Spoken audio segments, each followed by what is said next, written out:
I thought today we'd have a look at the excavators in the beta branch, because they're a little bit different to how they used to be. They've got a little bit more of a feel to them. It's hard to explain, but there's a slight...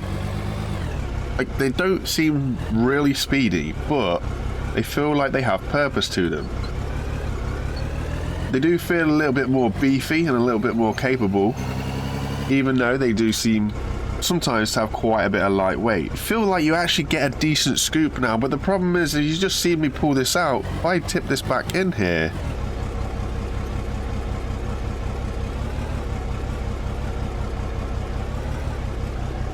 and all that soil films up, you will see that currently we do have a problem with disappearing dirt. All this dirt should be filled back in here, but unfortunately that's not the case. But we do have a few more camera angles. So we've got the first person view that everybody is aware of and probably knows about. That was there originally, and it's still here now. Those who are able to use this mode, fair play to you, because for me it's really tricky. Like, once I lose sight of the bucket, I'm done for.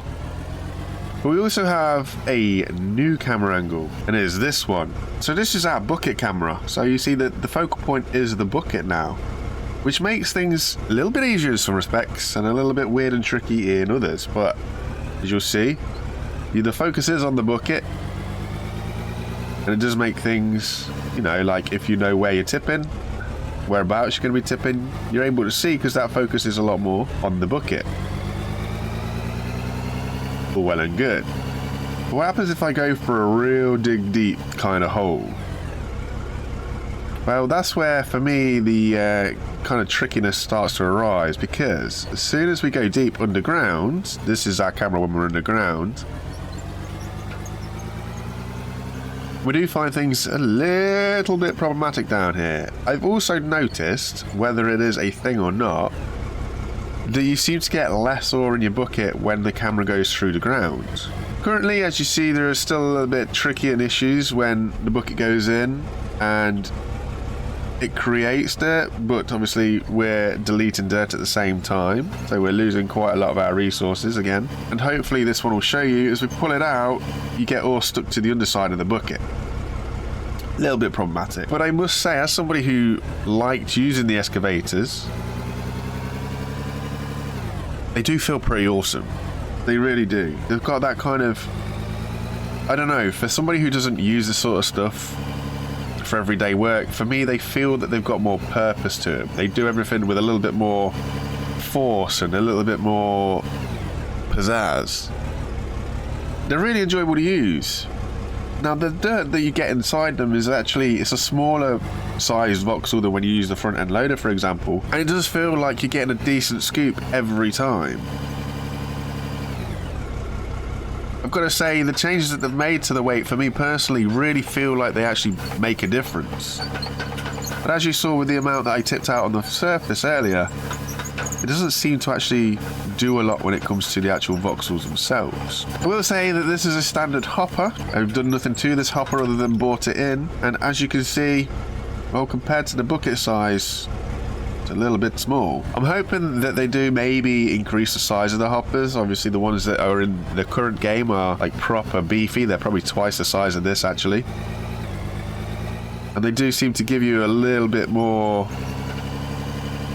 like use. If you're ever going to use the dump trucks and anything, you can tip the dump trucks in the existing hoppers a lot easier than you can in these. But as you see with this hopper, it's a little bit dainty when you're coming to get your excavator bucket in there. So a lot of people on the dev branch are currently surrounding their hoppers with concrete roof pieces, wood roof pieces, to add that little bit of slope on them. But I do feel, because of like the new camera of the bucket, and we've got that kind of, I don't know, the control feels so much better. It is a lot easier to fill things a little bit better. You know, you got that more precision to it, or at least that's what it feels like for me. Even though, as you see there, the whole excavator slid across, still quite light. But there is a general different feeling to it, and for me it's a positive feel. It's a much, much, much better feeling to it. It feels like it's supposed to, I guess, from somebody who's never driven them anyway. I just thought I'd just come in and just show you guys a little bit about the excavators and what hopefully we can expect as the tweaks are changed and the changes are made, and how just decent they are. Currently, I don't know whether it is a bug though. This bad boy here, he's red. Allegedly. He's that one. And as you see, he's red in all the little images, but unfortunately, at the moment, when we pull him out... Oh. Yeah, he's yellow. Same with this bad boy. He's going to be red as well. But yeah, that's the excavators. They do feel a little bit more beefy in the beta. Hopefully that is what's going to be coming. A little bit of tweaking here and there, but it's a pretty good feel to it, actually. It feels more precise. It feels kind of weighty. Maybe they need to add a little bit more weight into it, I don't know. And they just got to tweak the bucket a little bit. But other than that, I think it's going to be heading in a real good direction.